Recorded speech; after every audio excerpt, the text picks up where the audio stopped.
Feeling great. I'm happy to be here.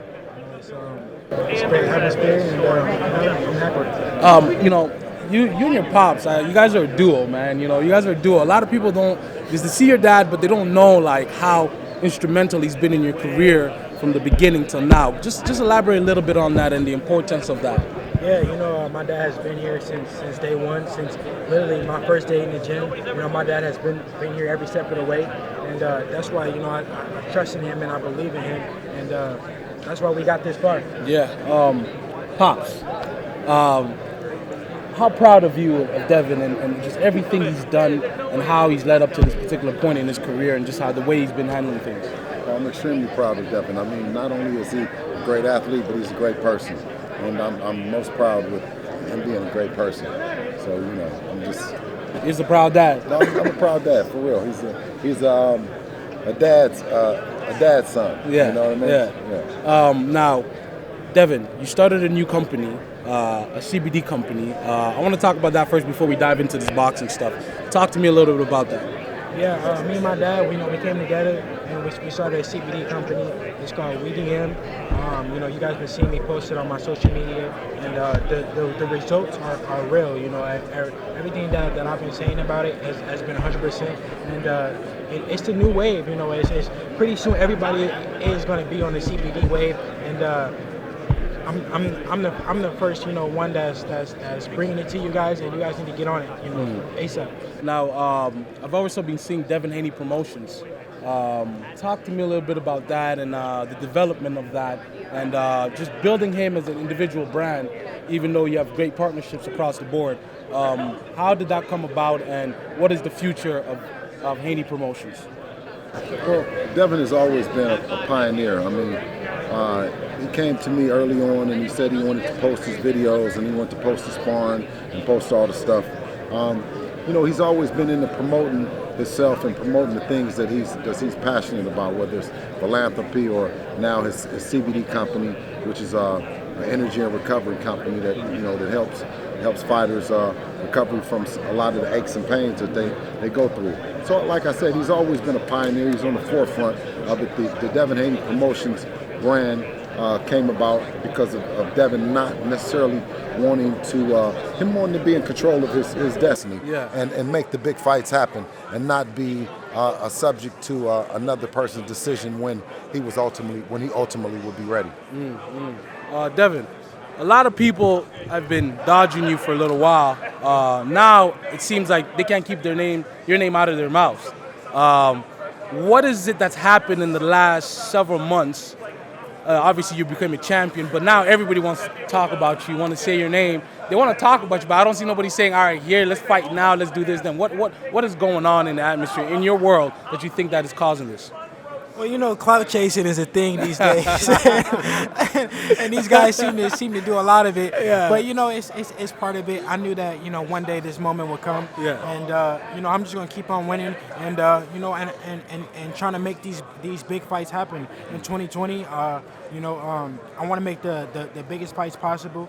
No matter who it is, if it's a big fight, I want it, and hopefully we can make it happen. How many times are you trying to fight this year? And do you have your eye on particular guys, or are you just taking whoever they got lined up for you? Because I know you have desires to unify and be the undisputed guy for sure. But we one step at a time, obviously. So where do you have your eye on right now? Well, I'm looking to fight 2 to 3 times this year, but I want to make make the fights make sense. Yeah. And I trust in my team. I got a great team behind me, and it's really whoever they put in front of me. But I definitely want to make the biggest ones happen. Now, why Matchroom? Why the Zone? Why was that the best situation for you guys? Well, I mean, Matchroom and Eddie, they came in at a perfect time. They bought into the concept that Devin is a boss, that Devin is able to make the decisions that he's making, even at the young age that he is. Yeah. A lot of the other promoters, well, I believe that they would have given Devin the exposure that he needed, but they wouldn't have given him the leverage from a business standpoint that he now has as not only just a world champion, but also as a promoter. Now, Dev, let's clear the air on this little thing with Ryan, okay?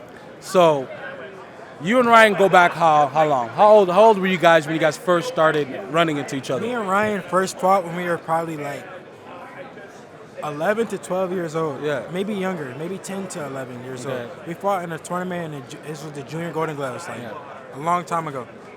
And how many times have you guys fought? We fought 6 times. I won 3, he won 3. Okay, so we definitely got a tiebreaker that's gonna have to take place eventually. How long do you expect yourself to stay at your weight? And then this is for you too, Pops. And how soon are we gonna start moving up if unifications are not possible for him soon? You go ahead. Well, I'm willing to stay at 135 as long as I can make the big fights happen. Yeah. If I can't, then I move up to 140. And if they won't fight me at 147, I'm in 140. I move up to 147. You know. Are you?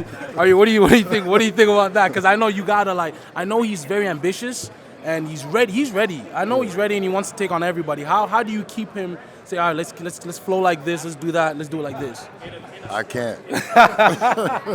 Of course, yeah. I can't. Yeah. I can't. You He's know just, what I mean? He's just ready to go. Yeah. But yeah. I mean, the experience that he has. I mean, we're in camp with some of the welterweights. We've got we're in Amir Khan's camp for Crawford. We were in Jesse Vargas' camp for Broner. You know what I mean?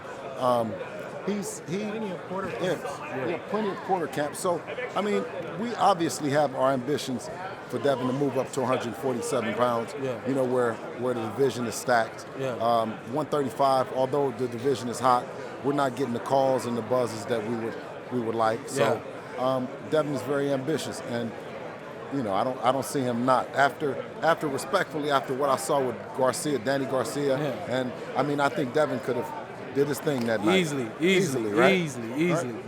Okay. Do you? How do you balance him? Because he trains every day, damn near every day. I watch his stuff all the time. How do you keep him balanced where he's not overtraining, but he's not also getting comfortable? Well, it's one of those things that I watched that resonated with me.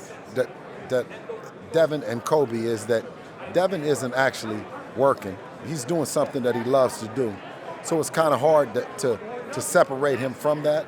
But I think as a father, I've always tried to protect him from, things, the injuries and the stuff that happens when you overtrain. Yeah. So, I mean, it's just like he does it because he loves to do it. He's been doing it for so long, and I think it's just ultimately falls on him. Now, I'm sitting here with Dev, and Dev is live tweeting right now, guys. So, so there's a live tweet that's about to go out in about 2-3 minutes, and I definitely know it's some serious shit. But are you this fight Thursday? Is the fight Thursday? The zone card's Thursday. Who do you have winning and the Super Bowl? Who do you got winning the Super Bowl? Okay.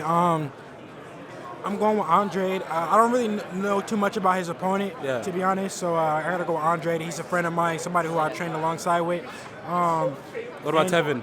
Now that's the fight that I really want to see. Tevin and Jojo Diaz. Yeah. It's a lot of bad blood there. It's a grudge match. Yeah. It's a toss-up. Any one of those guys can win, but I'm rocking with my boy Tevin on that one. For sure. And then now you got to pick your Super Bowl pick. I got to go with the home team. Me being born in San Francisco, raised in Oakland, I got to go with the home team, the 49ers. Well, of course I knew that. I knew you were going to say 49ers too. I'm looking forward to watching your career develop, Dev. I think you're one of the top guys in the last 10 years to come into boxing. I'm dead serious about this because your progression has been phenomenal, your skill sets are phenomenal, and you're very humble, and you know what you're trying to get out of this. So I'm extremely excited to watch your career, and I cannot wait to see what you do this year and going forward. All right, checking out. Yes, sir. Love. You. You already know? Always love. Appreciate you, brother. Yeah, bro. What was your tweet? What's up, sports fans? Breon Page here with Fanatics Viewed. Thank you so much for hanging out with us. If you enjoyed watching and you want to see more content, subscribe down below.